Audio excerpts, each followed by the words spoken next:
The sun is bright, water's wet, and kids are going to sometimes hurt themselves when they play. You can, of course, do things to mask these realities. You could put something in a watertight container, you could put on sunglasses, or you could keep kids locked up in the classroom all day, but it's not going to change the fundamentals that these things are in fact going to happen. They're the realities of the universe, and I'm glad that some schools are finally realizing that and embracing it rather than discouraging it. 2 schools in Quebec, elementary schools, have done away with their bans on rough play. And they've put in a novel concept that in the long run, studies show will actually make kids less prone to injury and will make it certainly more enjoyable for them to get out into the recess yard. The first Quebec school to really investigate making this change was the 80 Elementary School in Saint-Apollinaire, Quebec. This school put a rule in where there is a play fighting zone. The zone is marked by cones. Inside the cones, you are allowed to roughhouse. This means you can pull people's coats, you can pile up, you can push them over, you can roll around on the ground together. You can really do anything that's in these rough games with the exception of violence itself. So kicking, hitting, biting, or throwing objects. If you don't want to do this, you don't go into the zone. If you say stop, all the kids around you have to stop.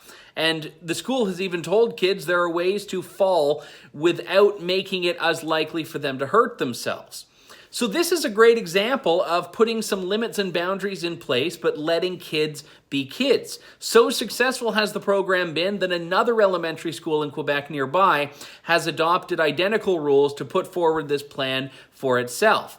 And some parents are raising concerns, but for the most part, parents are liking this. Parents are liking it, kids are liking this, the school is liking this. What's the problem?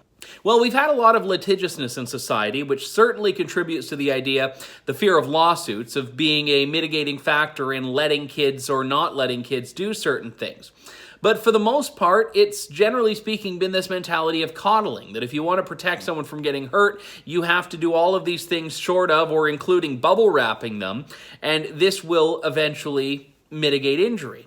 But the problem is it takes away the rights and the abilities of kids to learn how to play and navigate the world without getting injured. So when they are put in a situation where harm is possible, it becomes probable. You know, one trailblazer in dealing with this was actually a school in Auckland, New Zealand, the Swanson School, which about 5 years ago introduced policies banning the bans. They banned a lot of the bans that existed on rough play and let students navigate the world around them. And one great story that the principal told was of a parent whose kid broke their arm. The parent summoned a meeting with the principal and said, "Please don't change the rules. Kids are going to break their arms." I hope we're getting to an age where we're realizing that the helicoptering of kids is not helping anyone in the long run. Calgary, for example, has introduced a junk playground, which has a lot of things that you wouldn't think are toys on it, and things that, yes, could potentially be harmful. But the goal is to allow kids to navigate the world themselves. When we talk about a snowflake generation, we have to look into what we're going to do to make it easier for kids to navigate the world themselves. And eliminating the rules that keep them from just being kids is a great step in a necessary direction. For True North, I'm Andrew Lawton.